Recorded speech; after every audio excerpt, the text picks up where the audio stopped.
Israel claims to have destroyed a rocket launching site used by the Hamas. Israeli Prime Minister Benjamin Netanyahu has made no mention of any halt to the offensive.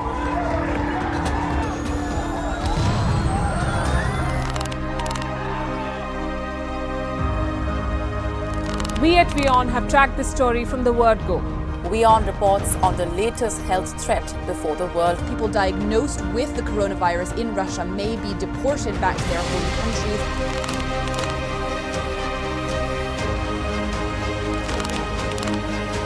The looting started early Saturday.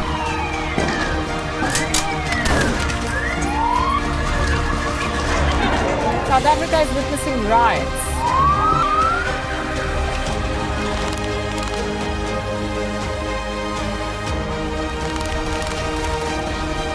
Hopping through a Taliban had gone down.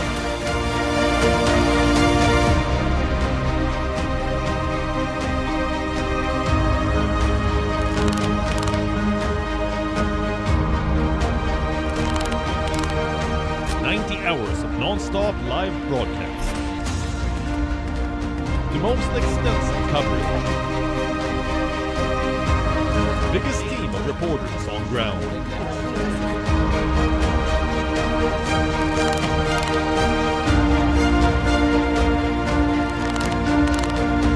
Prime Minister Narendra Modi launched the world's biggest vaccination drive. India will have nearly 120 million doses.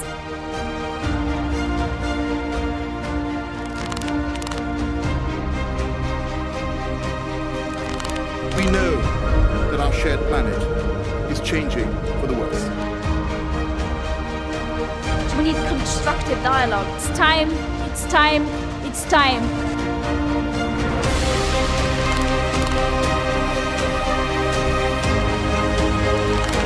Protests like these are now a frequent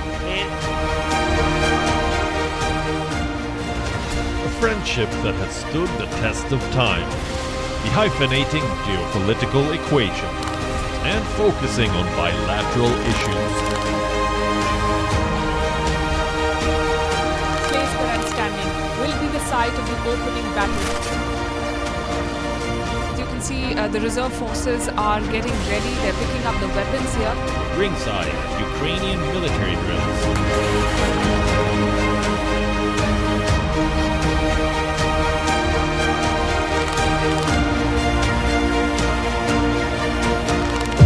The Ukraine conflict is intensifying.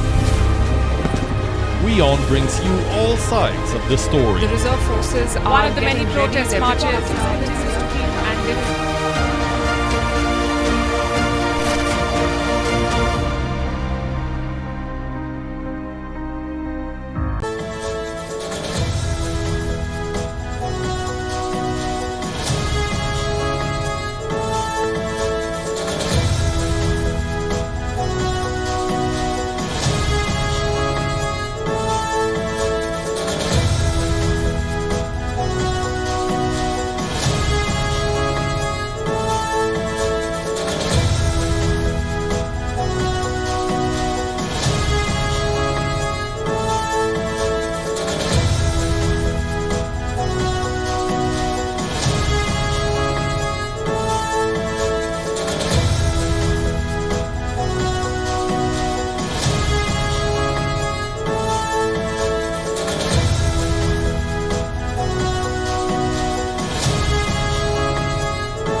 evening and welcome to Gravitas. I'm Palki Sharma. Let's get started.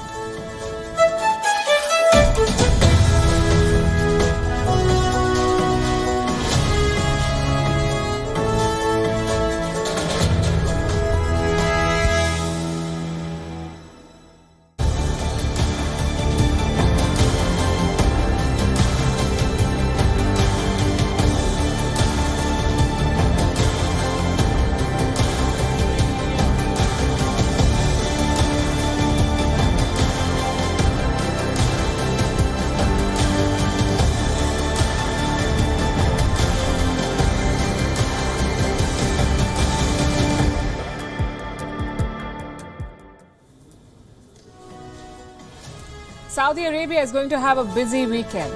They're getting some important guests, leaders of countries that ran into trouble with Riyadh and are now on a mission to make up. I'm sorry. President Erdogan of Turkey, who wanted to be the new caliph of the Muslim world, he went against Saudi Arabia to form a separate coalition. We told you all about it in the past few years. He even promised justice for Khashoggi's murder. But along the way, he ran out of money. So he got off his high horse, extended the olive branch and secured a visit to Saudi Arabia. Same with Pakistan. From driving around the Saudi crown prince to being denied a plane ride back from New York, Pakistan's just deposed prime minister saw quite a turnaround. I'm sorry. Now a new man is in office in Pakistan, so he's heading to Riyadh with a big team and the same old hope to get some money to keep his country going. On Gravitas tonight, we'll discuss these visits and more.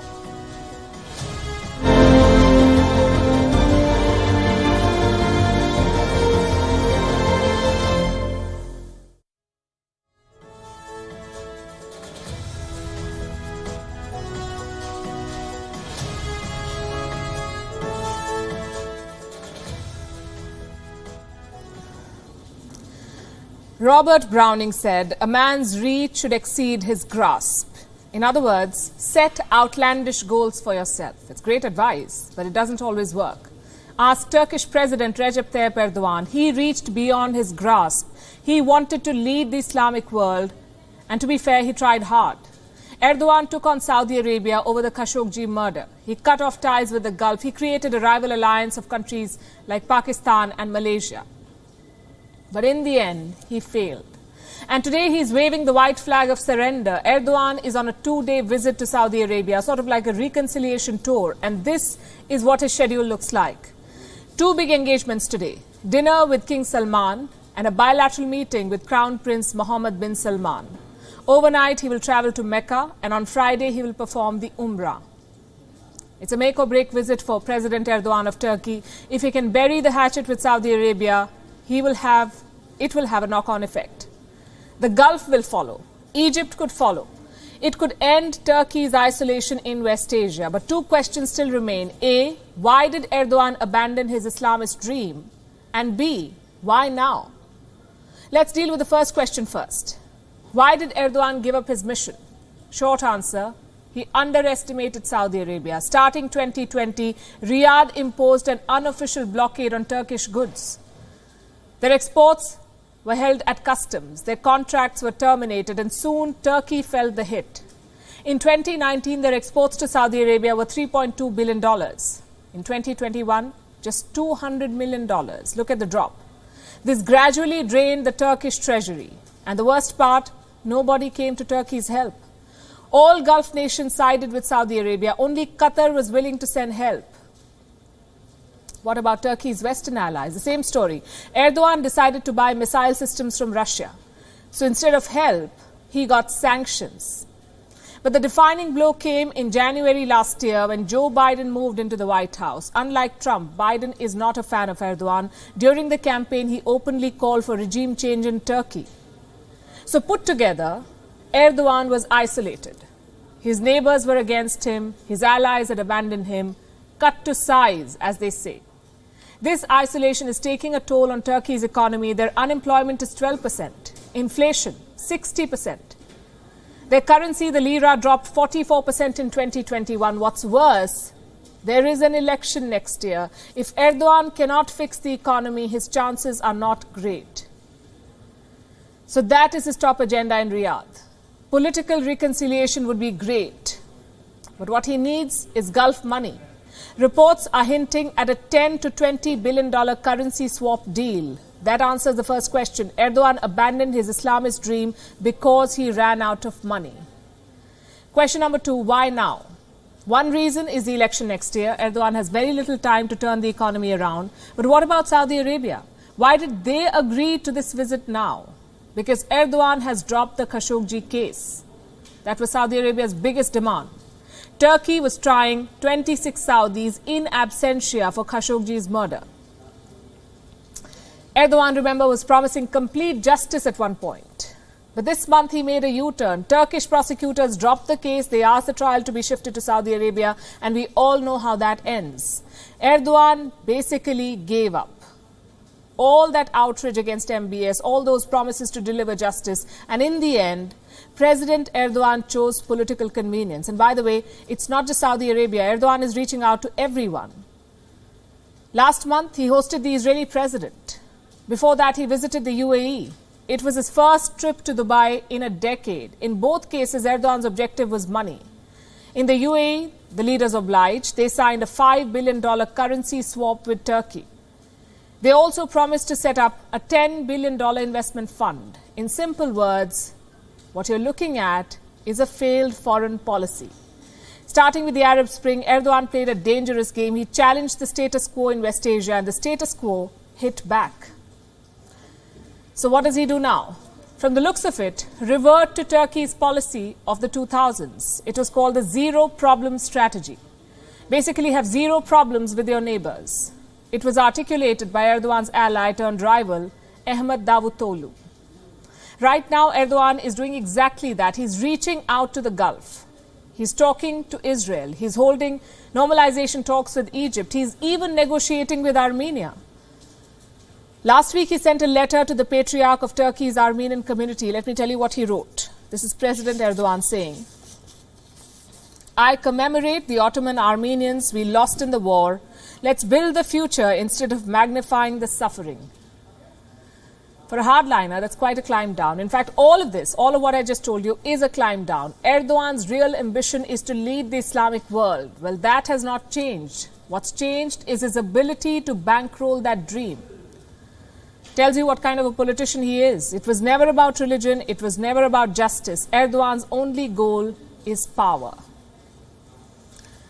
And like I told you at the beginning, he's not the only visitor in Riyadh this evening. Joining him is another guest, Shehbaz Sharif, the Prime Minister of Pakistan. This is his first visit as PM, but for Sharif, it's more like homecoming. 2 decades back, when the Sharif brothers were deposed in a coup, it was Saudi Arabia which came to their rescue. Riyadh secured their release from prison. Riyadh gave them shelter and a chance to begin a new life. Shehbaz Sharif and his family lived in Jeddah for 6 years. He was a man in trouble back then. 2 decades on, he's returning to KSA on a winning note, this time as the Wazir-e-Azam of Pakistan. But why is he going to Saudi Arabia? Apparently to pay his respects to the Saudis and obviously to ask for some funds in the process. The groundwork has already been done. Shortly before he left, Shehbaz Sharif appeared on television. He sang praises of Pakistan's ties with the Saudi kingdom. He even spoke a bit of Arabic. You have to listen to this. الأولى بعد انتخابي رئيس الوزراء لباكستان إلى المملكة العربية السعودية الشقيقة. I am grateful to the Crown Prince of Saudi Arabia, His Royal Highness Mohammed bin Salman, for his gracious invitation for the visit. Pakistan and Saudi Arabia are bound by deep-rooted and abiding fraternal ties which are built on the solid foundation of mutual trust and mutual support. The people of Pakistan hold the custodian of the 2 holy mosques in the highest esteem. We are profoundly grateful to Saudi Arabia for its consistent support to Pakistan in its difficult hours. You heard what he said. We are grateful for Saudi Arabia's support in difficult hours. So you know what this visit is about. It's about money. The government of Pakistan may have changed, but the economy of Pakistan has not changed. It is still tanking. Inflation is skyrocketing, foreign debt is piling up, the currency is in free fall. Difficult hours, as the Prime Minister says, every hour seemingly more difficult than the previous one. Here's what the World Bank said a few days back. Around 34% of Pakistan's population is surviving on just $3.2 a day. That's 588 Pakistani rupees. 2 days back, the IMF issued a warning. It said Pakistan needs to reduce its current account deficit or the economy will collapse. Yesterday, Moody's Investor Service had this to say. Pakistan's financial system has slumped to catastrophic lows. So to put it simply, Pakistan needs money, and it needs money right away. The Saudis remain their best bet. They have oil, they have cash, not to mention they're connected to Pakistan by faith. On the sidelines of this visit, Shehbaz Sharif will also perform the Umrah. It's a pilgrimage which apparently washes away your sins. Well, what better way to charm the Saudis, we say. And to add to the charm, Mr. Sharif has taken a huge entourage with him. It includes Foreign Minister Bilawal Bhutto Zardari. Yes, he's finally got that post. He's the Foreign Minister of Pakistan. Defense Minister Khwaja Mohammad Asif. Finance Minister Miftah Ismail. Information Minister Maryam Aurangzeb. Narcotics Minister Shahzain Bukti. Military Secretary Brigadier Muhammad Ahmad. Basically, the entire government of Pakistan. They're all on their way to Riyadh. Reports say there are at least 40 people accompanying him on the visit, 40. What are they going there for? For investments, for trade deals, for economic MOUs, maybe some concessions as well. At least that's the hope. Reports also say that Shehbaz Sharif will request the Saudi leadership for a $7.4 billion financial assistance package. And this will be sought in the shape of cash deposits and oil on deferred payments. He will also seek another $2 billion in an additional cash deposit. What is this money for? To ease pressure on foreign exchange reserves. And we can tell you this, Shehbaz Sharif will not be looking forward to returning home, because the moment he returns to Islamabad, he will have to face a money laundering case. A special court in Lahore has charged him and his sons. This is in a 16 billion rupee money laundering case. That's almost $75 million US. What's the case about? It's about sugar. Not making this up.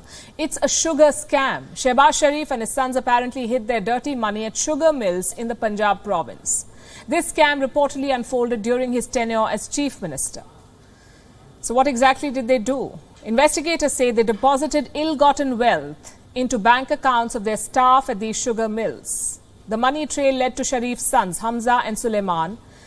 Now both are in the dock along with their father, the Prime Minister. So even if Shehbaz Sharif returns from Riyadh with his pockets full, the sugar scam will mark a bitter start to his tenure. And now to what looks like a bitter end for the Rajapaksas. We're heading to Sri Lanka, where the situation is not improving and protests are not subsiding. Colombo witnessed a mass walkout today. Students, teachers, train drivers, trade unions, bank employees, everyone joined the mass agitation against the Rajapaksas. Take a look at this.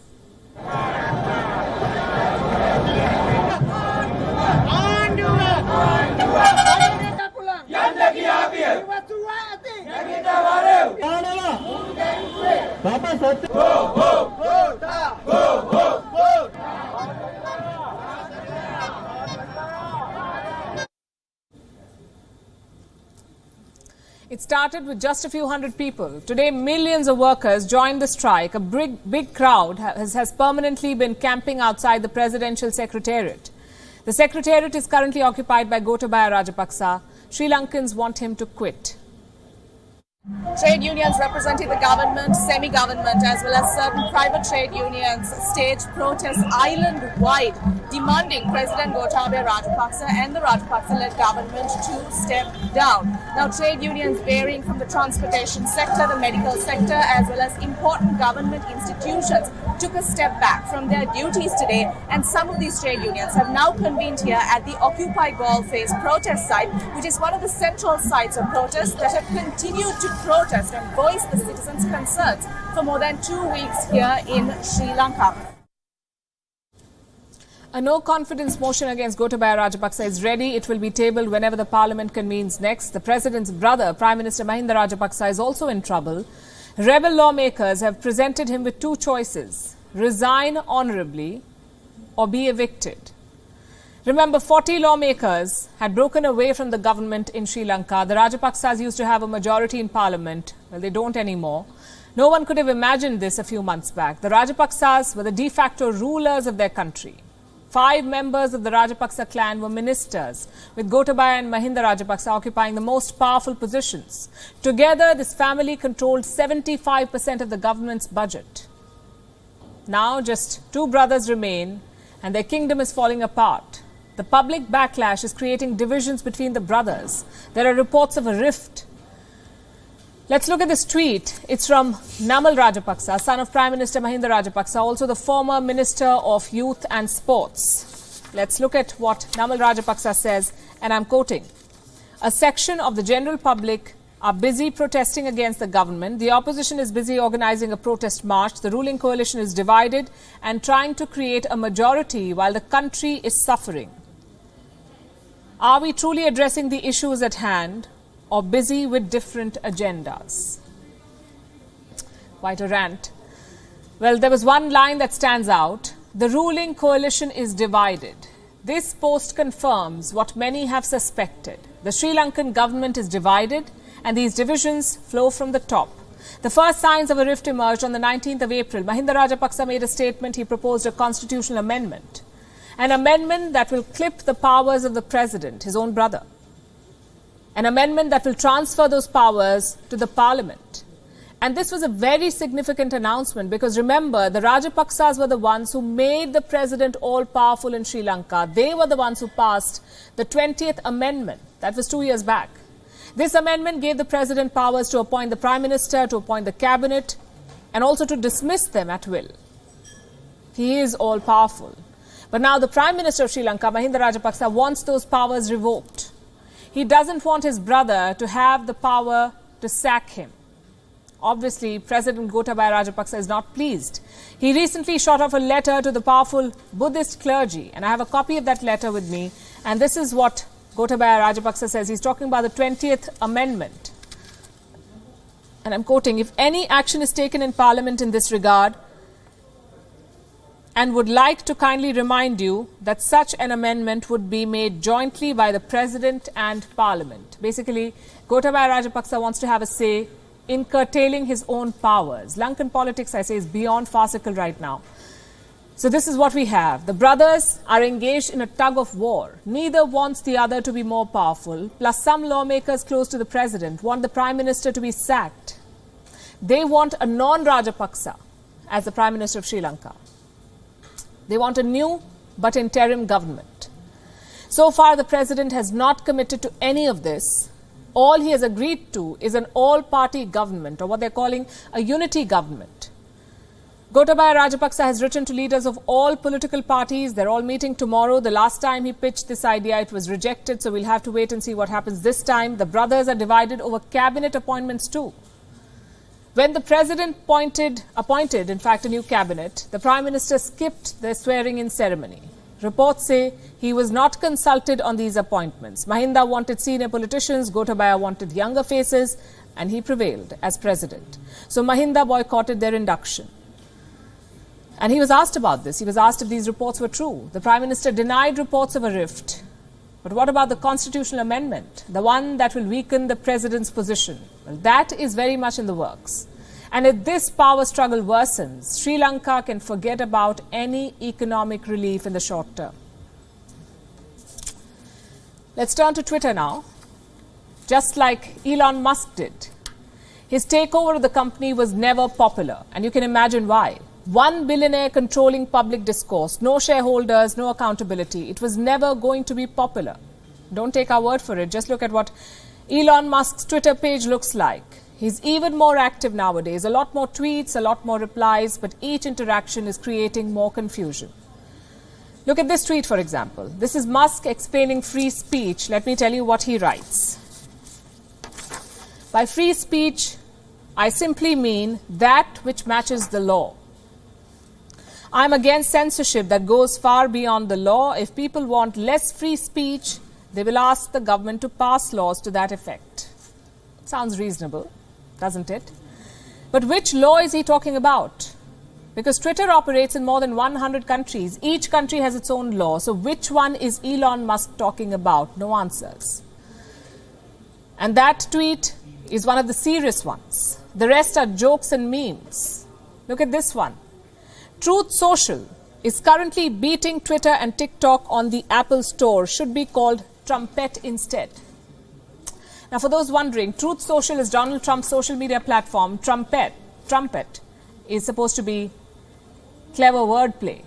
A lot of users find this funny. A lot of Elon fans, I should say. But this is a serious matter. Twitter is used by politicians. It is used by government agencies, activists. It is important in disaster warnings, disaster relief. It is not a toy for the world's richest man to play with. People have genuine questions about the platform's future. Will hate speech be flagged, for instance? Will fake news be removed? Ideally, Elon Musk should be answering these questions. Instead, he's tweeting stuff like this. This is what he said. Next, I'm buying Coca-Cola to put the cocaine back in. Or this. Let's make Twitter maximum fun. What does that even mean? I enjoy jokes as much as the next person, but not when the future of global discourse is concerned. And it's not just policy. Even the money is starting to worry investors. Elon Musk, like we told you a couple of days back, must pay $44 billion to buy Twitter. And that money is coming in two parts. One part is loans. The rest of it, around $21 billion, comes directly from Musk. How does he plan to arrange this money? $21 billion. One option is to sell his Tesla shares. Just one problem. Tesla is down 12%. So investors fear Elon Musk may not be able to arrange the money he promised. And they fear he might even cancel the deal. Now, I know what you're thinking. Cancel it. After all this publicity, how can he do that? Well, Elon Musk has done it before. In 2018, he announced a plan to take Tesla private. He tweeted that funding had been secured for this, to take Tesla private, but in the end, nothing happened. Elon Musk failed to arrange the money. And will he do the same with Twitter? That's the question. If he does, he stands to lose $1 billion. FYI, he's worth more than $240 billion. So not a big hit for him. But all of this is secondary. What's more important is policy. What will Elon Musk do to Twitter? In the US, they think it's some kind of internal affair. Democrats say Musk will kill free speech. Republicans say Trump will be back on Twitter. As always, short-sighted. And this statistic will tell you why. Twitter's total user base is 206 million. Out of this, 77 million is from the US. That leaves 129 million accounts outside America, including 23 million in India, 58 million in Japan, and 19 million in Brazil. But the US makes it seem like this is their domestic affair. Elon Musk is doing the same. You heard his definition of free speech, that which matches the law, he says. Well, what about countries like Saudi Arabia or Egypt? What if the law itself bans free speech? Just think back to the Arab Spring. Dissidents used Twitter to organize their protests. Will Elon Musk's Twitter permit that sort of thing? The fact is, we don't know. And this is what happens when billionaires control our discourse. There is no accountability, no public control. They're free to do whatever they want. So to conclude, let me ask you this. Who do you want protecting your free speech? Your elected government? Your constitution, or an American billionaire who does this?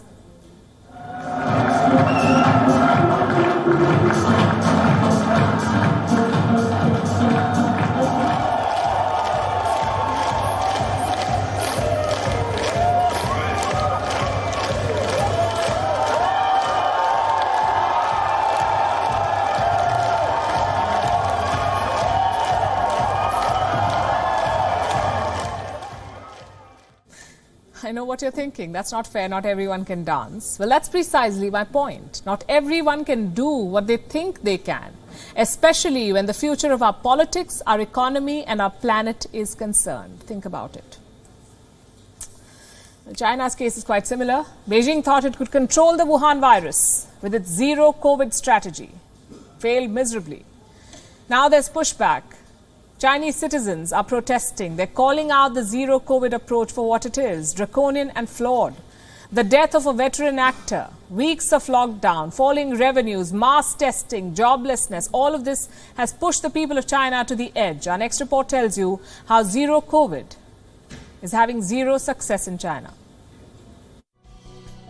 This was Kenneth Tsang, a veteran actor from Hong Kong, the winner of multiple film awards. Last week, he returned from Singapore, tested negative for COVID-19, but was still sent to quarantine. On Wednesday, Tsang died under mysterious circumstances. He was found collapsed on the floor of his hotel room. China has refused to give the cause of death. Tsang's family has declined to comment. Critics are blaming the zero-COVID policy. They're accusing China of prioritizing zero infection rates over the health of its citizens. For Beijing, it seems to have become a matter of prestige. The pandemic has dented its image. The cover-up has made things worse. So it views zero COVID as a face-saver, a means to redeem its image. Is the strategy working, or is it making Chinese citizens suffer more? On Thursday morning, Guangzhou's WION International Airport had to cancel more than 1,000 flights. Why? Because 20 staff members had tested positive. Last we checked, the city had announced mass testing for a third of its 19 million residents. In the tech hub of Hangzhou, 9.4 million residents in the city have been asked to get tested every 48 hours if they want to access public spaces and transportation. Why? Because the city reported a few dozen cases. Same story in Shanghai. For a handful of cases, virtually all of its 26 million residents have been locked down. The only time they are allowed to step outside is for a COVID test. Citizens are now openly protesting.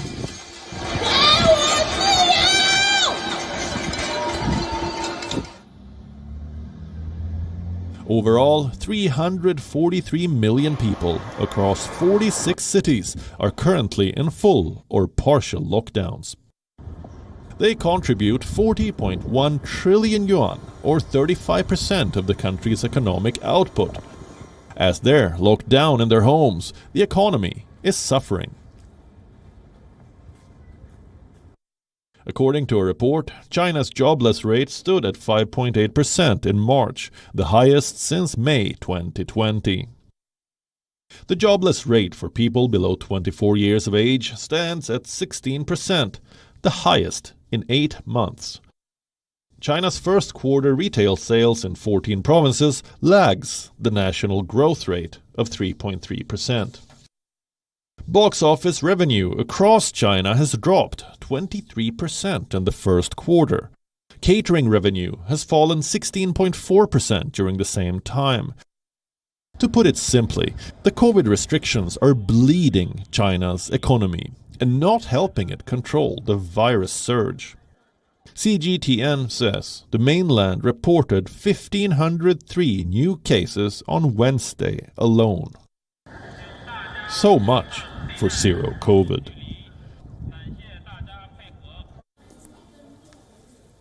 The next story is more grim.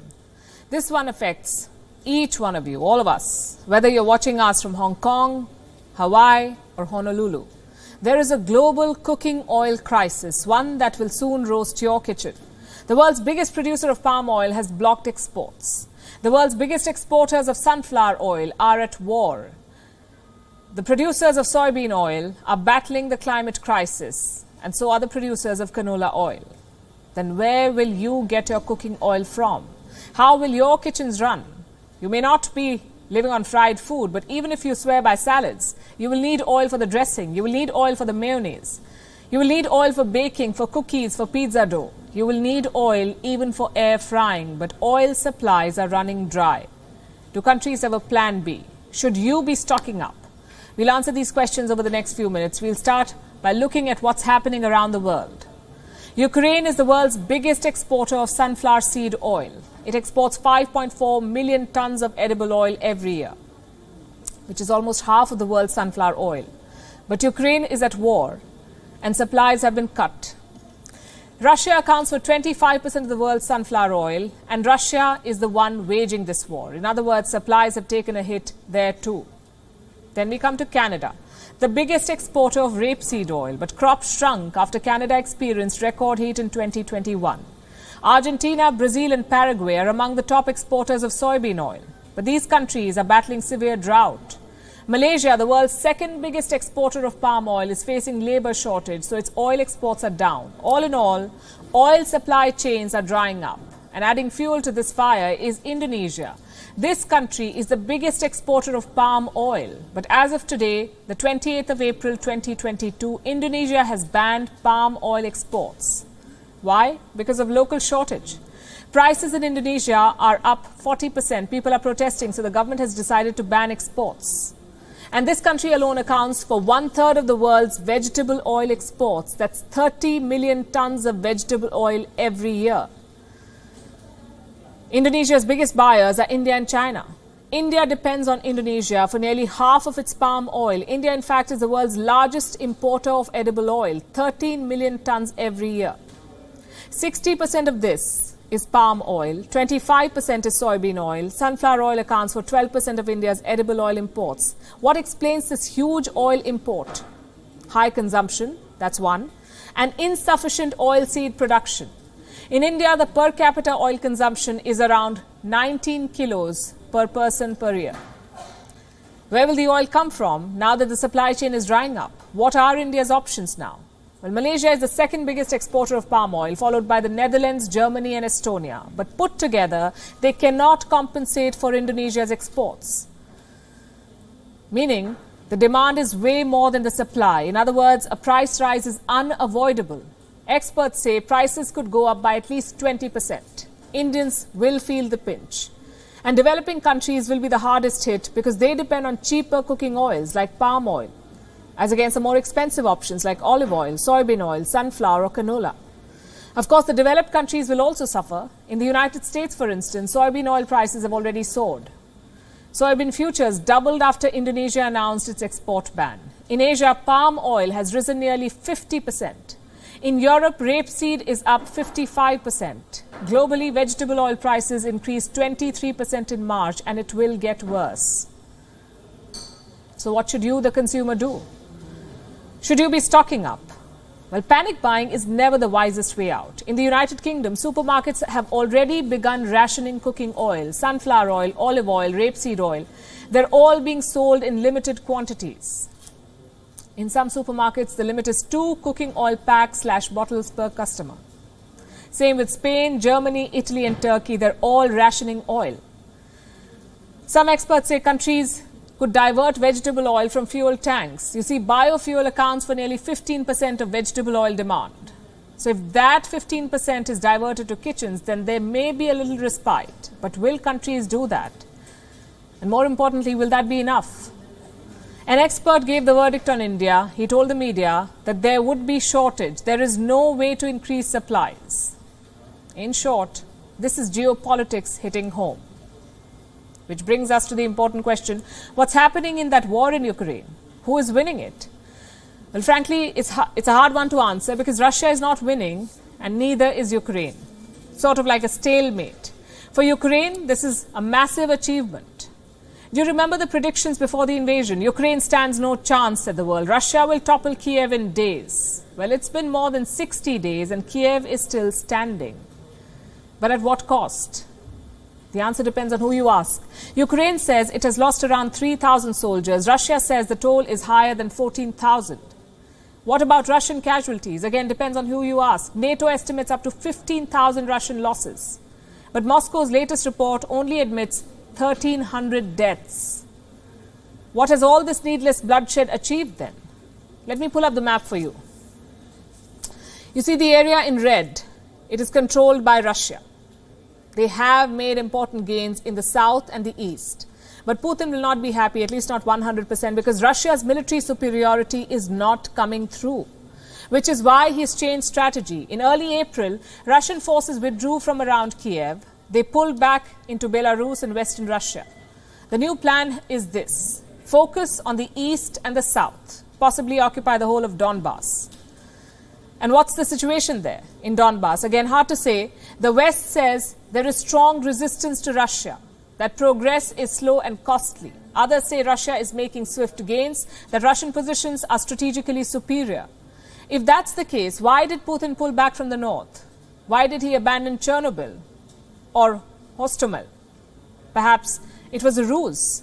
Well, that's what another theory says. When Russia attacked the north, Ukrainian troops from the east rushed to Kiev. Defending the capital was priority number one for them, and that left Donbass and the south poorly defended. Another theory is this: that all of this was a Western trap set for Putin. He was led to believe that Ukraine could be conquered, that his military was superior. And clearly that's not the case. Maybe the attack on Kiev was a ruse. But you cannot deny the hardware failures, the destroyed tanks, the sunken warships. None of that was fake. These comments by Pentagon Chief Lloyd Austin strengthen this theory. Listen to what he said. And so we would like to make sure, again, that they don't have the same type of capability to bully their neighbors that we saw at the outset of this conflict. But Putin is resolute. He says every single objective of the Russian invasion will be completed, what he calls demilitarization and denazification. I want to emphasize that all the tasks of the special military operation we are conducting in the Donbass and Ukraine, launched on February 24, will be unconditionally fulfilled to guarantee peace and security in the historical perspective for the residents of the People's Republics of Donetsk and Luhansk People's Republics, Russian Crimea, and the entirety of our country. Apparently, there's a timetable too. The 9th of May. By then, Putin wants to declare some kind of victory, at least in the Donbass. But what's so special about May the 9th? It's Victory Day. On this day in 1945, Nazi Germany surrendered. The Allies, including Soviet Union, won the Second World War. This year, Putin is planning a massive parade. He's hoping by then Russia will have occupied Donbass. Reports say Russia is racing to meet this deadline. They're deploying more soldiers, intensifying aerial attacks. So Ukraine's allies are responding in kind. Germany, for instance, Germany has signaled a major policy shift. They will send heavy weaponry to Ukraine. Now, this is big for Berlin. Since World War II, they think twice before sending military aid to anyone. Remember, they sent helmets before the invasion to Ukraine and made a joke of themselves. But Putin's war has changed their attitude. Germany will send heavy weapons to Ukraine now. This includes air defense systems, tanks, and armored vehicles. So both sides are rebuilding and preparing for the next phase. Where does that leave peace, though? This week, the UN Secretary General Antonio Guterres made an attempt. He visited Vladimir Putin in Moscow. Another hilariously long table was set for him. But beyond that, nothing happened. Putin is blaming Ukraine for delaying the talks. After Moscow, Guterres flew to Ukraine. He visited the city of Bucha, the site of the alleged war crimes by Russia. The UN chief appreciated the International Criminal Court's investigation. He also asked Moscow to cooperate. I fully support the International Criminal Court and I appeal to the Russian Federation to accept to cooperate with the International Criminal Court. But when we talk about war crimes, we cannot forget that the worst of crimes is war itself. Well, I wouldn't bet on that. As this war drags on, both sides will change strategy. Russia will get impatient, so chances are they will increase their attacks. The West, on the other hand, will sense an opportunity. You already heard what Lloyd Austin said. He wants to weaken Russia. But where does all of this leave Ukraine? Well, back to square one. A pawn for the West, a prize for Russia. Let's shift our attention to East Asia. South Korea will soon have a new president, Yoon Suk Yeol. He will take oath on the 10th of May. US President Joe Biden will travel to meet him a couple of weeks later. When Yoon meets Biden, he's expected to make a demand. Make South Korea a member of the Quad. Yoon is bullish on the idea, but why does South Korea want to join the Quad in the first place? Does South Korea even deserve a place in this grouping? Our next report has some answers. South Korea's president-elect has bold plans for his country. Yoon Suk-yeol takes office next month, but he has several initiatives lined up already. One of them is joining the Quad, the alliance of America, Australia, Japan and India. Yoon says he doesn't expect South Korea to receive an invite soon, but he says that he will respond positively if approached. He has already made a pledge. Yoon says that South Korea will engage with the working groups of the Quad. Why is this incoming South Korean president interested in the Quad? The reason is China. Ties between Seoul and Beijing have soured again in recent years. The two countries have had several diplomatic spats. It began in 2016. South Korea had agreed to buy American missile defense systems. This was to counter the nuclear threat from North Korea. But it was China that took offense. It imposed an economic blockade on South Korea. Since then, Beijing and Seoul have clashed on several issues. This includes the status of Taiwan, instances of illegal fishing by Chinese vessels near South Korean waters, even food. South Korea and China have sparred over the origins of kimchi, a pickled vegetable dish. Yoon Suk-yeol has promised to take a tougher line against China. He wants a foreign policy that is more closely aligned with the United States. And one of the ways to accomplish that is with the Quad. The membership has clear benefits for South Korea. 1. It gives Seoul a say on the regional security order. 2. It can collaborate with like-minded countries on issues like trade and infrastructural development. And 3. Seoul would get a forum to gather support against North Korea's aggression. In March 2020, South Korea attended a meeting of Quad countries. Representatives from Vietnam and New Zealand were present as well. The agenda was the pandemic. Seoul also has the right credentials. It faces similar challenges and it has the experience of working with the Quad. It's a worthy candidate, but the Quad is not ready for expansion.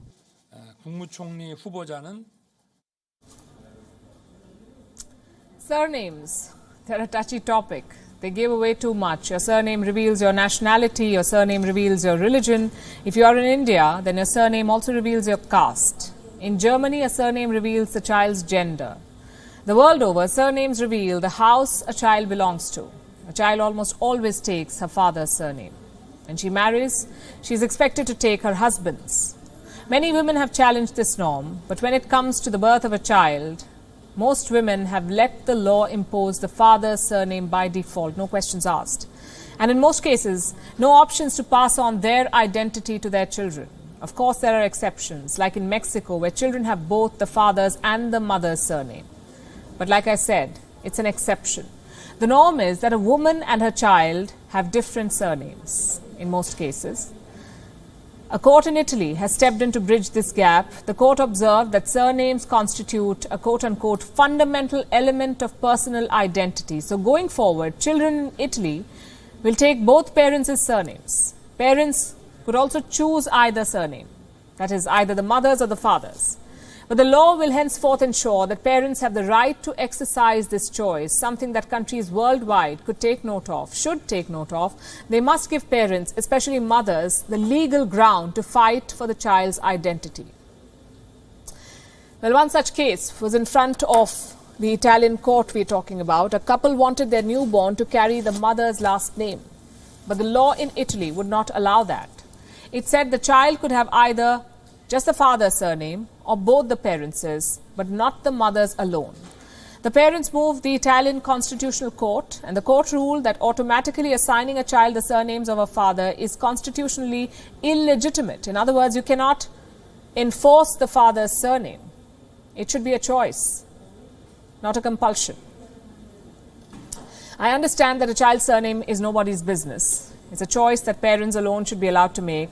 But what happens when a mother's choice in regard to a child's surname is outlawed? Most countries go the Italy way, by which I mean there is no provision for a child to carry just the mother's surname. It's not allowed. On top of that, there are enough and more hurdles that make it difficult for a child to claim life insurance or inheritance if surnames do not match with that of the father. Basically, Our systems are stitched around the outdated model of patriarchy, leaving parents with no legal room to really exercise a choice in regard to their child's surname. Rome is starting what looks like a revolution. Italy's legislature will soon be passing a law to implement the court's ruling. It will make it possible for families to deviate from this age-old norm. Italy will make it possible for mothers to fight for their dignity and identity. This is Elena Bonetti. She is the Italian Minister for Family and Equal Opportunities. They have a ministry for that, equal opportunities. She says the ruling is a quote-unquote fundamental step in achieving human rights. Well, where does India stand in this story? Here's something most of you may know. A landmark observation on similar lines has come from an Indian court too. In August 2021, the Delhi High Court said that a child in India has the right to use her mother's surname. A minor girl's father had moved the court. He was unhappy that the child's official documents had the mother's surname. The father wanted his last name reflected instead. The court observed, and I'm quoting, the father does not own the daughter to dictate that she should use only his surname. If the minor daughter is happy with her surname, what is your problem? Well, these are Justice Rekha Palli's words. She went on to add that the child's birth certificate should have both surnames, the mother's and the father's. With that, let's take a look at what else is making news across the world. This is Gravitas Global Headlines. Russia says it used missiles to destroy 2 arms and ammunition depots in eastern and southern Ukraine, and also carried out airstrikes on dozens of military sites. German Chancellor Olaf Scholz defends his country's ongoing purchase of gas and other fossil fuels from Russia, despite the country's attack on Ukraine. According to a new Pentagon report, America gave a total of $18.6 billion of equipment to the Afghanistan army between 2005 to 2021, out of which equipment worth over $7 billion has been left behind in Afghanistan. Consumer prices in Germany rose at their fastest pace in 4 decades as Russia's invasion of Ukraine spurs energy prices to new heights. Demonstrators rallied in front of the Council of Europe in Strasbourg in support of Ukraine. The protesters demanded that heavy weapons be sent to help Ukraine fight against the Russian army. Ratings firm S&P Global has released a new study of 135 countries, which says climate change could see 4% of the global annual economic output lost by 2050 and hit many poorer parts of the world disproportionately hard. The Chinese megacity of Guangzhou cancels hundreds of flights and begins testing 5.6 million people over one suspected COVID case, part of an escalating battle across the country to fight the virus.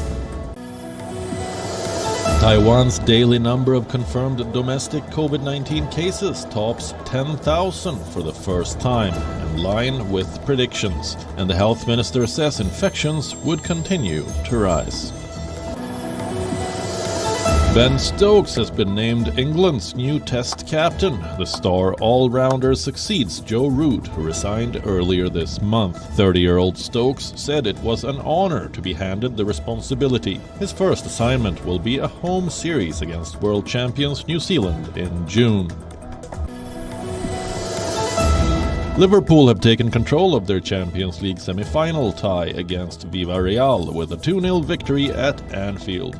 An own goal put the Reds ahead before Sadio Mane ensured the Reds head into the second leg in Spain next week with a healthy advantage. That is a wrap. We're leaving you with Gravitas Images. Thanks for watching.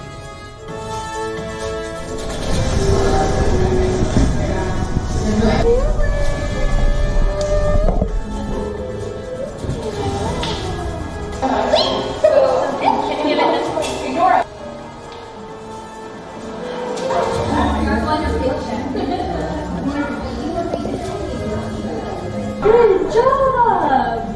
It's a good boy, good girl.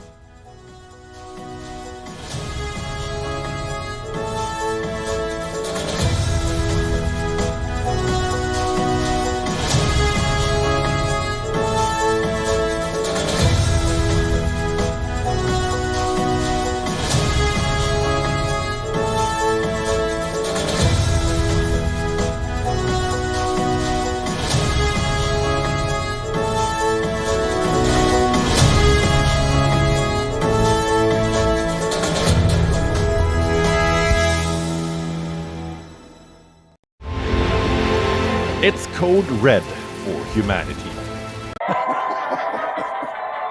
अरे गया नहीं अभी तक?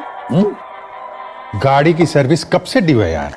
ये थोड़ी जाएंगे कहीं, ये तो गाड़ी की सर्विस करवाने के लिए कहीं जाने की जरूरत नहीं है।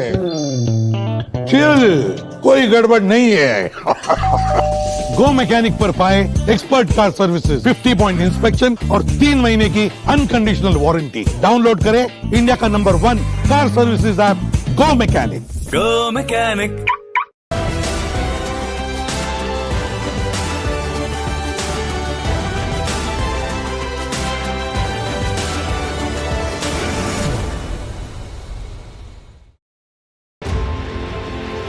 It's code red for humanity. The alarm bells are deafening. Wildfires, floods, and hurricanes. Extreme climate events warn of impending doom. Is the world heading towards a climate catastrophe? Watch WION's Climate Tracker weekdays at 12 p.m. GMT, 5:30 p.m. IST.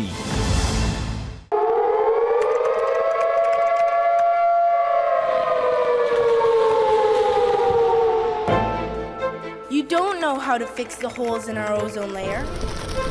You don't know how to bring the salmon back up a dead stream. You don't know how to bring back an animal now extinct. And you can't bring back the forest that once grew where there is now a desert. You have ignored us in the past and you will ignore us again. We have run out of excuses and we are running out of time. Show us your faithfulness. Show us your trustworthiness. Show us your honesty. Prove us wrong. We desperately need you to prove us wrong. God help us all if you fail to prove us wrong. God help us.